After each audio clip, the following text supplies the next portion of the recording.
Hey, okay. So this is how you're going to put this book together. You're going to take the 2 pages and you see, if you look right here, it says cut, cut, cut, cut. You just cut them in 2 and cut them in 2 so that you'll have how many pieces?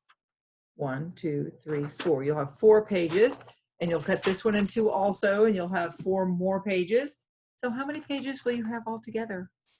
4 plus 4. You'll have 8 pages, including the cover. This is the cover, this page right here. Okay, so let's cut them. On the lines, there it says cut. I'm not even showing you. All right, there you go. Cut, and then cut again. And then take the other piece that's looks like this, cut again.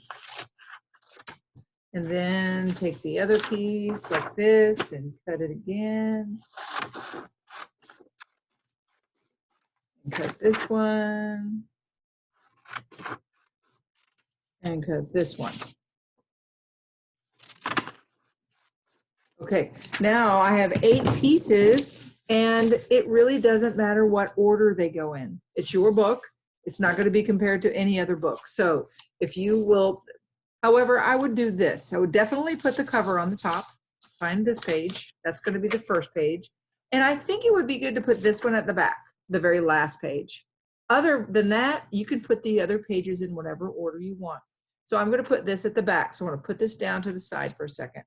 I want to choose one page and then another page. Doesn't matter. If your book is in a different order than my book, that's fine. You're going to be reading your book to your family. I'm going to read my book to my family. So now that I have all the animals in, make sure that they are all the right way. They're not upside down. Make sure that you don't have any pages that look like that, because that would be hard to read. So make sure they're all right side up. And then I'm going to put this page at the end.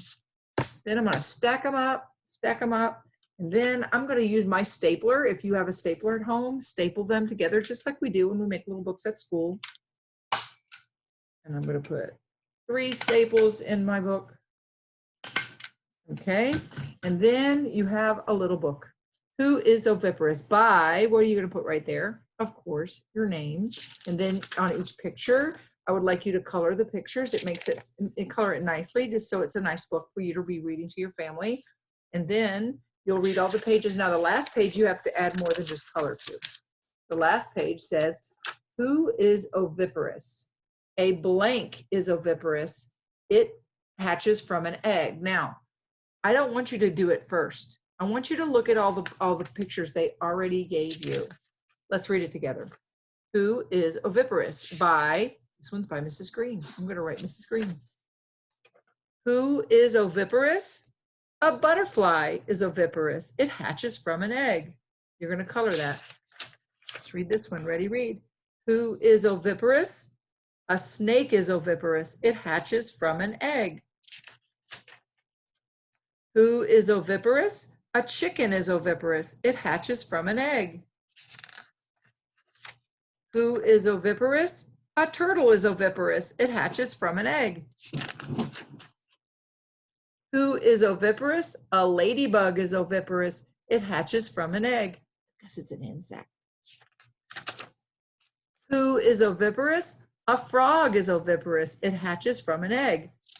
The reason I wanted you to see all the animals that were already in the book is because I don't want you to pick one of those animals to go on this page. I want you to think of another animal that was in the book that I read to you called Chickens Aren't the Only Ones, and put that here. Think, because every bird in the world lays eggs. You could think of a bird, not a chicken though, because a chicken's already in this book.